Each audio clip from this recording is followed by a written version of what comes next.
This is Simple Roots Radio, episode number 106, and today we're talking about how to create your own wellness routine and get serious about making changes that last. Welcome to Simple Roots Radio with Alexa Sherm. Alexa believes that simplicity in life is the key to achieving true and lasting health. And now your host, Alexa Sherm. Welcome back to this podcast. I'm your host, Alexa, and this is the place to get healthy, live happy, and find more joy. Yes, that's my mission with this podcast, is to help break you free of the traps and the lies, comparison and confusion, and step into what it really means to be healthy and to live a life with purpose. Yes, to live with health rather than for it. And today we're talking about just that, about creating your own wellness routine to finally step into something that is you, that you no longer have to fight and that you just do. Not to mention to dive into the longevity of it and help you make changes that will last. So today we're going to dive into what a wellness routine is and how this is different than 99.9% of other diets and strategies on the market today. We'll also talk about the most important factors in doing this and how to create your own wellness routine that you actually love.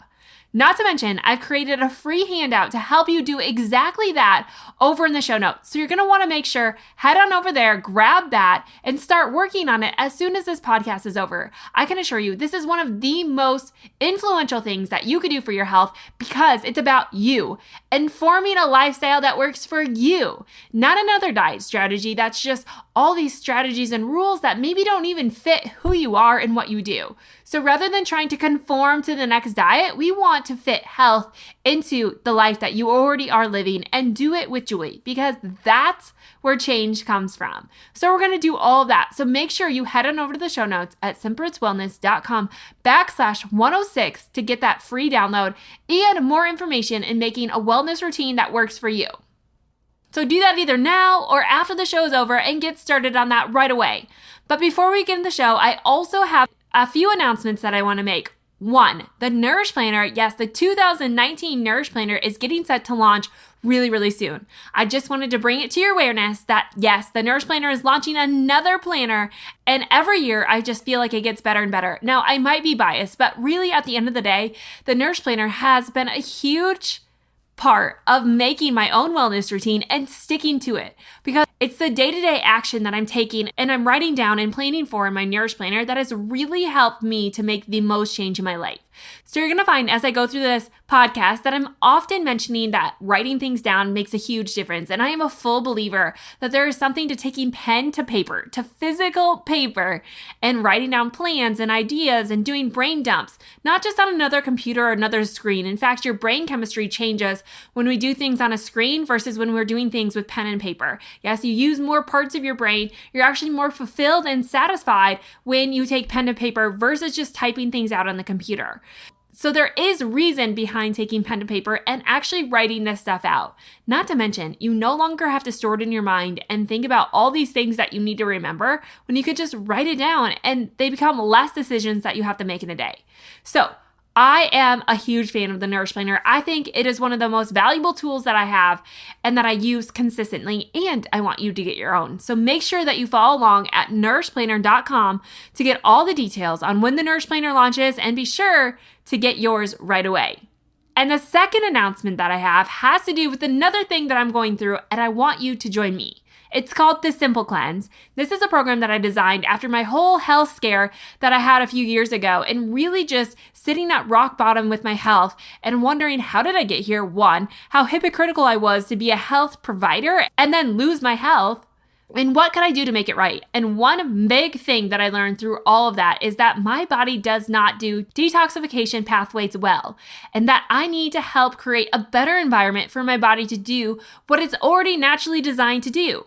So all of our bodies across the board are naturally designed to detoxify, and it happens every day. In fact, every minute of every day, our body is working on getting rid of excess toxins and other junk and metabolites that are floating around in our bloodstream that don't need to be there. And that's what detoxification does. It's helping us to get rid of the excess that our body doesn't need to function and to function well. And the Simple Cleanse just comes alongside of you. It meets you right where you're at with 3 different levels of starting out. And helps you to really create that environment to foster lasting health, to allow your body to do the job that it was designed. Now, the thing that I love the most about the Simple Cleanse is it's not just about the food that you eat. And especially there's no tinctures or supplements or anything crazy that you have to take along with this. This is merely a lifestyle change. And if nothing else, it can help set you on the right foundation to really make lasting change work for you, to really understand your body and become more self-aware and see what's working and what's not. So the Simple Cleanse isn't just a diet program, which it comes with meal plans and other things that are so helpful on this process, but it's also a lifestyle transformation and helps you to get into your mind, to rejuvenate your life and really live with health. Not live for health, but live with it. So coming up in September, at the end of September, I'm going to start going through the cleanse, and I want you to join me in a private Facebook group with additional classes to really help you out along this journey. I really believe that fall is one of the best times to help detox your body and cleanse your body, kind of like you would do a spring cleaning or a deep cleaning in the fall or winter to get ready for the next season. That's when our body is primed and ready to do this. And so why not take advantage of that, especially before the holiday season? Who knows? You might get rid of your cravings, have more energy, sleep better, and overall just feel better moving into the holidays, which will help you make better decisions day in and day out. So if you want to be a part of the Simple Cleanse, make sure you head on over to the show notes, simplerootswellness.com/106 for more information and sign up for my email list because I'm going to be talking a lot more about bonuses and specials that you can do in joining me coming up at the end of September. But before then, I have a few free classes that I want to help teach you more about metabolism and how your body works so you can understand, is this something that you really need or is it not? So stay tuned, get on my email list, plus there's lots of other goodies on there as well, and stay tuned for more information coming up about those things.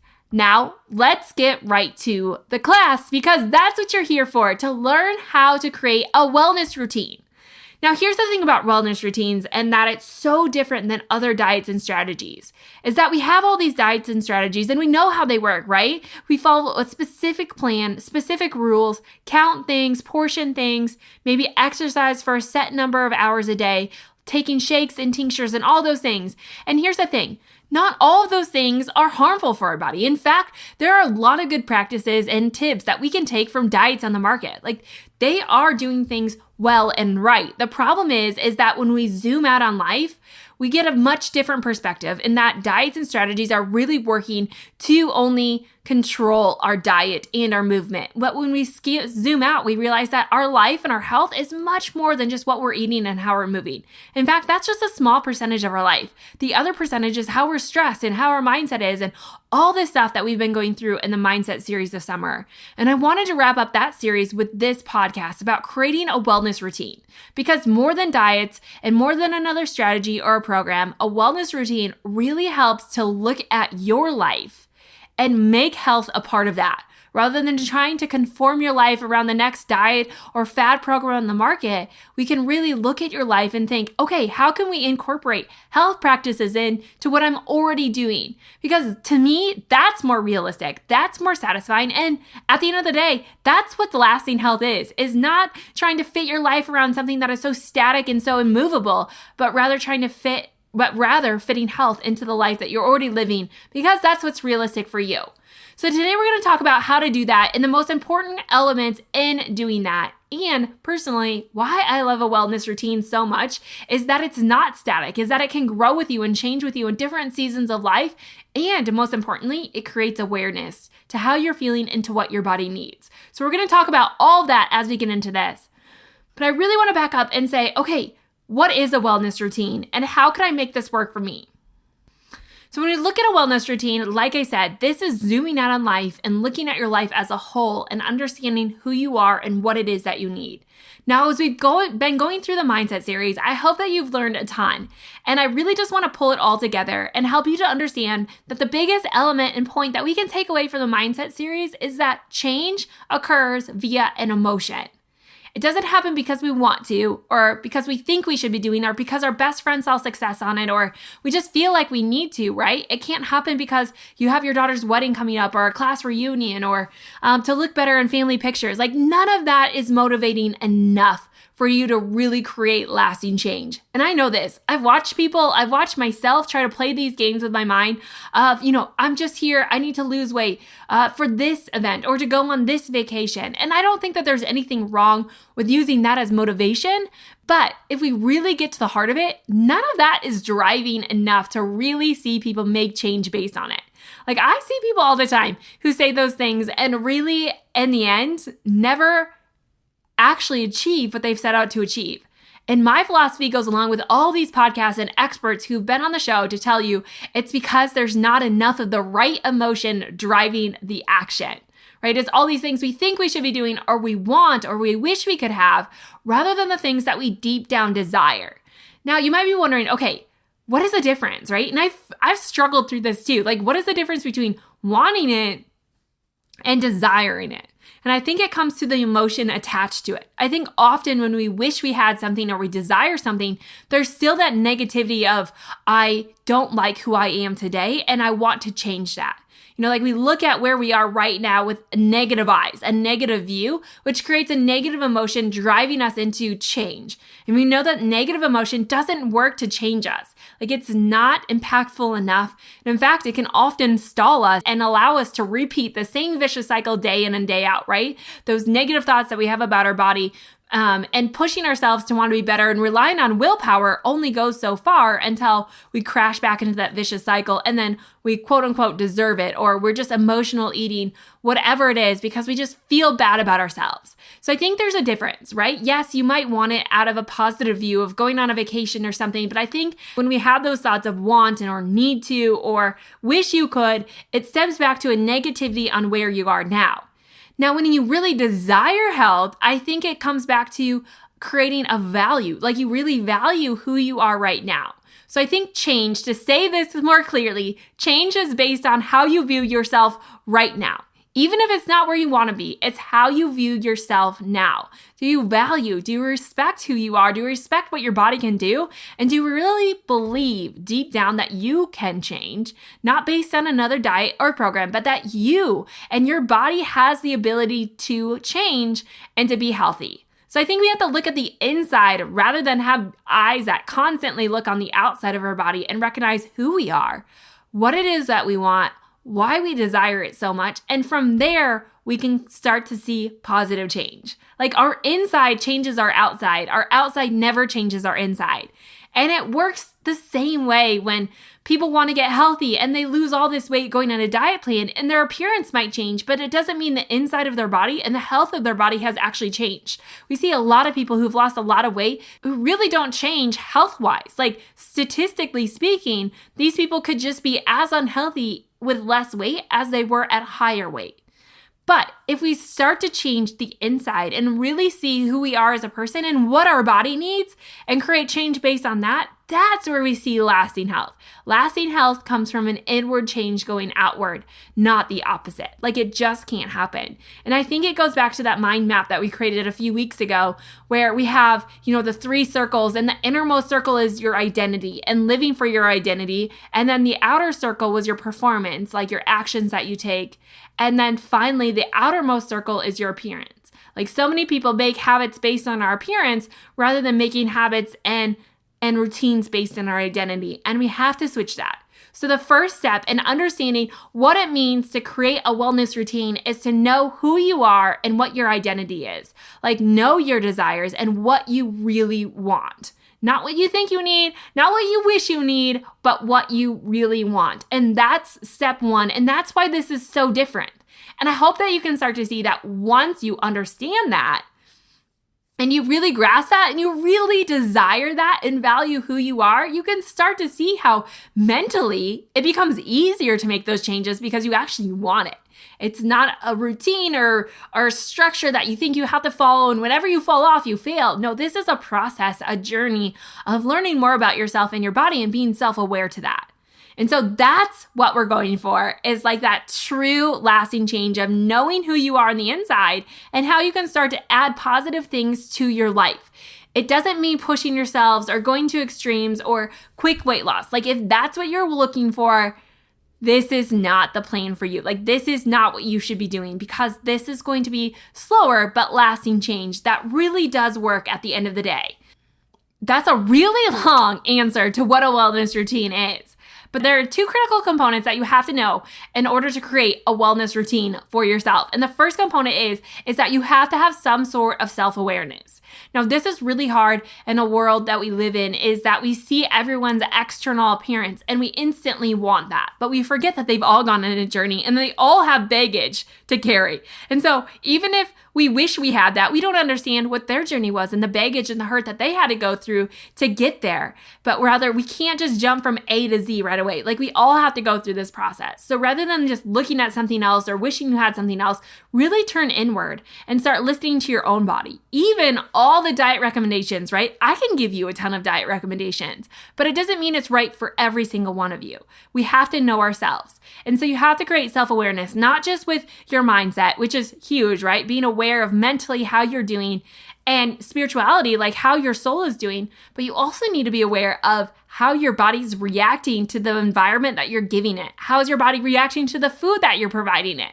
I was just talking with my husband last night, and we were just saying how we had these plans to wake up earlier in the morning and really get on board with our wellness routine.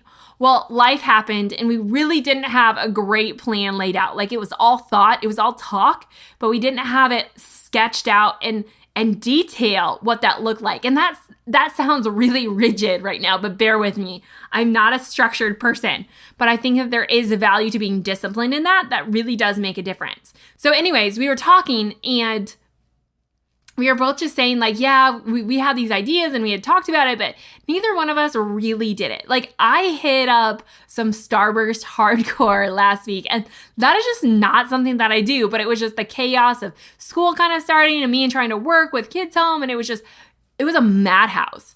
And not to use that as an excuse, because I think once you get into a wellness routine, no amount of life circumstances should really trip you up, right? Like, this should just become something you do. Well, I wasn't in it enough, and I didn't have a deep enough plan to really allow myself to succeed. So, like, we were just up against a losing battle. So last night we were talking, and he kind of mentioned, like, I really do know that if I'm not feeling well, I can look back at what I ate the day before and know, yeah, like, that food created this problem. But then we were talking, like, why isn't that feeling of just sluggishness and brain fog and just feeling bad enough to really change us long term? Like, it's not enough, right? And it's because we have to go through an extraordinary amount of pain in order for people to really change based on that. Uncomfortable we can deal with, right? Because instant gratification in many people's mind creates more endorphins and more feel-good hormones than the longevity of giving something up, even though long-term you're going to feel good, right? We're an instant gratification society. Like, we love that. And so for me, those Starbursts that I had, like, instant gratification, like, it tasted really good in the moment and it satisfied that. Long term, though, it made me want more and more. And I kind of got myself back into the sugar train of having more cravings and needing more and being hungry more often and just feeling sluggish. And so I know that, yes, while it didn't cause great harm and great stomach distress or anything like that, like sometimes I wish it had, but it was enough for me to be aware of, this isn't feeling good to me. Like, this isn't feeding my body, nourishing my body, and making me really have ultimate amount of energy. And so we were just talking about that and just how critical it is to be self-aware. But my husband did say, like, I feel like over the course of the summer, I have become more aware of the things that I'm doing and how they correlate to how my body responds in the next day or the next hours. Like, I'm really starting to link what I'm eating, how I'm exercising, the things that I'm doing, how much sleep I get, to how I feel the next few days. And I'm like, yes, that is what we're going for, because that really creates that change in our mind. Like, once we start being aware of what we're doing and the biofeedback signals that we're getting from that can change our game. Because then, rather than listening to all of society and what we believe, we can start listening to, okay, what it is about my body and what can I do to help it? Because here's the thing, and I think that there's some structure that we need and there's discipline that we need to get started right away. And we're going to talk about that. But long term, our lives are constantly changing. Our environment is constantly changing. The age of our body is constantly changing. And so our need and our drive is changing, right? Like it's going to change throughout the seasons and what our body needs nutritionally and what it can handle and what it can't, and exercise wise, like that's all changing. And so we can't get so stuck in a diet plan and a strategy, even if it worked for a short time, and think it's going to work long term. It's not. What works long term is listening to your body and making changes based on that. Because you might go through a week where you do feel more sluggish, like where you have more stress at work or more home life stress, and you need to be more aware of managing that stress rather than just trying to suppress it and do what you think you should be doing. Like where I got stuck last week, I should have been more concerned about, okay, there is a lot of stress load, rather than maybe trying to push myself with exercise only to not wake up because I'm too tired anyways. What if I had planned my mornings differently and got up and journaled and had a hot cup of tea before the kids got up? Like, what if I changed my mindset to something that seemed really enjoyable and really relaxing? Would that have changed the scope of my day? And I really believe it would have. So rather than push, work, be busy all the time, what if we really just step into, okay, this is the season that I'm in, and this is how I can fit in the things that I really want to do and still find enjoyment in it. It doesn't have to be so static and so strict that you can't live your life. That is what we're going for. And I hope you're like, yes, I want that. And so one, you have to be self-aware. You have to listen to your biofeedback signals. There are tons happening in our body and just how our mind feels. So some things that you can ask yourself, like after you eat food, did it leave me feeling bloated? Did it give me energy, or did it make me have brain fog? Did I get a stomach ache? Did I get gassy? Did I get constipation or irritable bowel? Or did it make my mind foggy? Did it make me moody? Like, ask yourself all those things. Ask yourself after a night's sleep, did I feel rested? Did I wake up ready for the day? Like, was it hard to get up? Did I yawn all day? Was I wired at bed? I couldn't fall asleep. There are so many biofeedback signals, like just starting to note them and keep track of them and listen to them. Because the more our body fires these things and we listen and make changes based on that, the more we're going to be able to communicate and hear our body well. And I know it sounds weird to communicate with your body, and maybe there's a better way to say that that's not so crazy, but that's really what we're trying to do, is to listen to our body and provide what it needs. So for instance, working out, I never used to do this. I used to push myself and work out every day, sometimes multiple times a day, because that's what you do when you own a gym, right? And you teach classes all day. You just keep working out. But here's the thing, I push my body to extreme exhaustion. And now, rather than waking up and pushing myself through a lot of pain, maybe instead of running 3 straight miles, I'll walk if my body's feeling tired. Or if my muscles are super sore, maybe I'll switch to yoga instead of my strength routine. Or maybe I just need an extra rest day. So it's better to not overstress your body when you don't have to, so that your body can heal and do the things that you can. Because even thinking like, if I go back into my mindset and think, oh, if I push my body harder and harder, I'll see better results. Now, there is some logic to that, and there is a set of discipline that we do in some cases need to push our body a little bit more, because our bodies can handle far more than we give them credit for. But at the same time, we can't push it so hard that a good stress becomes a bad stress, adding to more stress, which makes everything you do kind of a wash or negative. Even the good things can become that way. So we need to learn to de-stress our body or handle stress better, because especially for women, this is the number one influencer of hormones, of weight, of the health of our body, is just stress. And that can come in all forms, even what we would consider quote unquote good stresses. So one is to become self-aware. Just listen to your body, examine your body. And if you don't know how to get started, some people don't even feel their hunger cues. Just after every meal, or, at the top of every hour, just take a minute to analyze how your body is feeling, like literally just quiet in the stillness to really feel your body and to see where your mind is. Not only can that help you make wiser decisions, but it can also help you to be more productive and live with more joy. So at the top of the hour, even if you have to set an alarm every 60 minutes, just take time to refresh and regroup. Maybe you're thirsty and you didn't even realize it because you were so busy in work. Maybe you need to stand up for a while in work. Maybe you need to go on a quick walk. Maybe you need a pick-me-up, right? Another meal. So just kind of taking some moments to be self-aware. And then number 2 is that you have to have the willingness to change. And this is critical component number 2. There's only 2 critical components to this: self-awareness, and the second one being you have to be willing to change. this is hard, especially if you grew up in the diet era. I look at my mom and I have her full permission to say this, but she dieted, like yo-yo dieted almost all of her life. And for her to think about not being on a diet, I think it's fear-inducing, right? Like we see this generation that hates diet so much and hates that it works partly, but it partly doesn't. But yet we're so paralyzed by the fear of not dieting that we can't imagine not being on a diet for the rest of our lives. And so we just continuously see them yo-yo dieting and jumping from one fad to the next fad to the next fad. But here's the deal. Being unwilling to jump off that board isn't so much about the diets failing, it's about your mindset failing. And this is all a mental game, right? And so if we can get ourselves onto the battlefield and defeat the lies that like calories matter, that all these lies that we have, that diets have pressured us into believing, and really step back and say, okay, I trust my body knows best, and that my body was designed to heal itself, that my body was designed to be healthy, and that it wants health just as much as I do. To step back and to let go of all the diet nonsense, of the rigidity of it and the strictness of it and the all or none mentality, and just realize that you have to be willing to change, because where you started dieting 20 years ago is no longer the phase of life your body is in.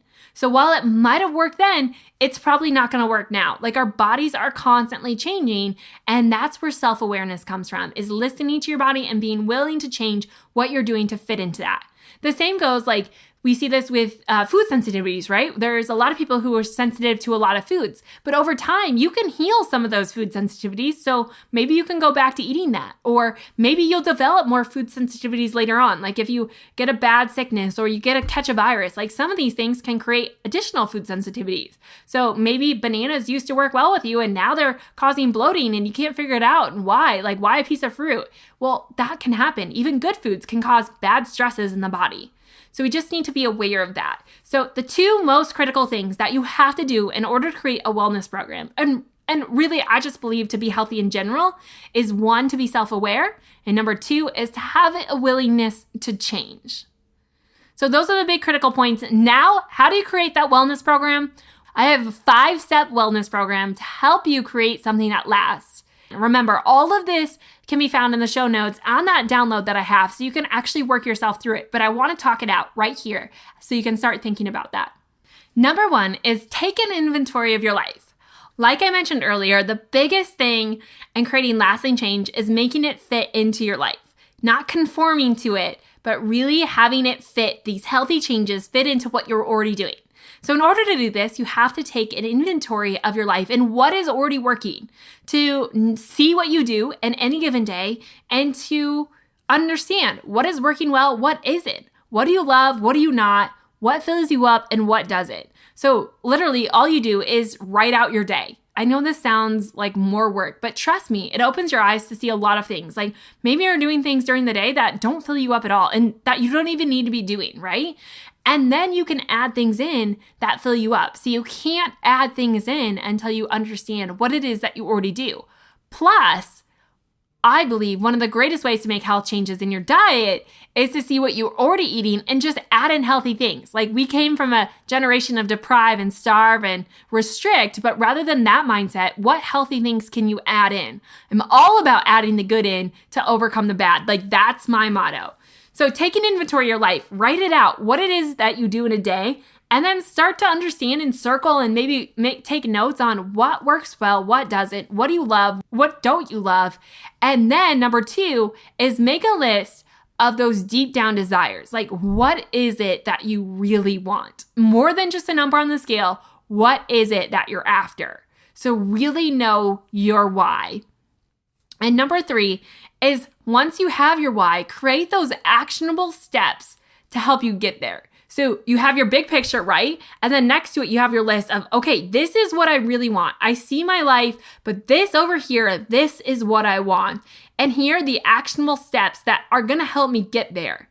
So you have all of that, right? For instance, I want to get strong and healthy again. Ever since I got really sick a few years ago, before that I had owned a gym and I was strong, I was fit, I could run a lot. Like I just want to be healthy. Like I don't need to work out 2 times a day. I know that there was a lot of unhealthy practices that I did during that time. I don't want to be obsessive about working out like I once was, but I want to feel that strong confidence again that I had.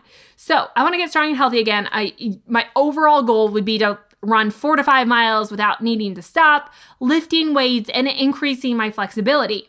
So this is like eating an elephant, right? Like that sounds overwhelming to me. It might sound overwhelming to you. It might sound so easy to you. Wherever you are, like they say, the best way to eat an elephant is 1 bite at a time.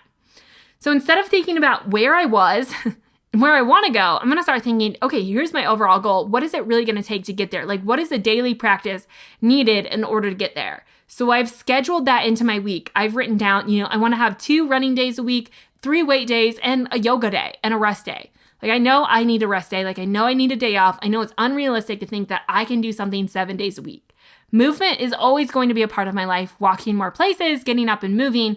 But I know that without scheduling this, my day will fill up and it won't happen. I also know that thinking that I can do this later in the day, that's a joke for me, right? Like getting home, like when my husband gets home from work, well, then it's supper time and my kids don't want me to leave and it just turns into this whole ordeal. So I know that I need to wake up in the mornings to get this done before the day starts. And so I've scheduled 2 running sessions a week, 3 weight sessions, and 1 yoga day, which the yoga day I know that I can do with my kids because they actually enjoy yoga too.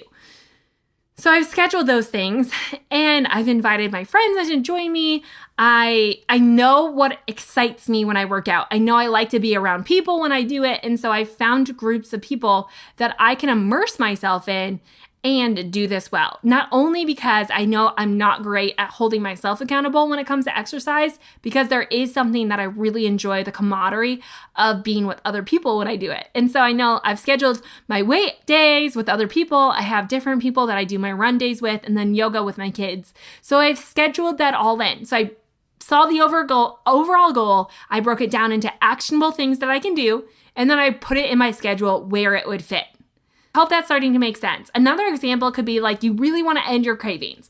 Like you want to get your diet in control and you know you need more structure, but you can't let it consume you, right? Like you work a full-time job, you don't have all the time in the world, but you want to get your diet in control. So rather than just relying on willpower like you've been trying to do and knowing that that's gone by the afternoon hours, instead, you start to look at your everyday life, right? What does it mean to look healthy? Like what things do you feel like would really fill you up? Maybe you want to have more vegetables in your diet. Maybe you just want to get rid of some of the processed foods and fill in with real foods, like whatever that looks like. Start to make the practical steps and then look at the food that you're already eating and realize, how can I add in these healthy things that I want to do to change my diet and make that work? So maybe instead of avocado toast, you have sweet potato avocado toast. You're flipping out sweet potato toast for bread. Maybe at lunch, instead of having the sandwich, you have soup and salad. Like you're making changes based on what you really want. Maybe instead of having that bowl of cereal for supper, you actually cook an egg hash. Like making small changes that over time make a big impact, but that is not so drastically different from the life that you're already living that it's unrealistic. So those are the first 3. 1 is take an inventory of your life. 2, make a list of what you really want. Number 3 is to break that list of what you really do want down into actionable steps. And number 4 is to plan it. Like this is where I talk about using the Nourish Planner or any kind of planner or paper to physically write down your schedule. So taking the schedule that you already have and filling it in with things that you love, that fill you up, and that help achieve what it is that you really desire. And I think that there is something to planning it, because just talking about it and just desiring it still isn't enough. Because here's the thing about life, and you already know this, right? Life has a way of filling itself. Like time, if you don't fill it, it will become filled with something else. And so making it a priority to fill that time and to set that time so that you don't have to think about it. It doesn't become a daily choice. It just becomes a routine. That's what we're really after, is these things that you do that you don't even have to think about, that are just part of your everyday life. And that's where we're going with this routine. So plan it. Write it out. Like for me, I know my alarm goes off at 5:15 every morning. And here's the thing about 5:15. It seems early, but I go to bed early. Like I know I need 7.5 to 8 hours of sleep. So I give myself that much time to rest. And I set my alarm every single day for 5:15 because if you flip-flop your circadian rhythm, it's really going to be challenging every day to wake up at that time. So I want to kind of train my body to get into that time. And then I work out first thing, and then I come home and read before my kids get up, get ready, and then I start my day. And so I have this all laid out. Another thing that I started doing recently is because I was realizing that I was kind of chaotic this summer with breakfast and lunch and sometimes not having it or just cleaning out my kids' plate, is that I really needed to just write out, at least for a while, what I was going to eat for breakfast, lunch, and dinner. So I'm a really big planner on meal planning my dinners because if I don't, then clearly we don't have the food.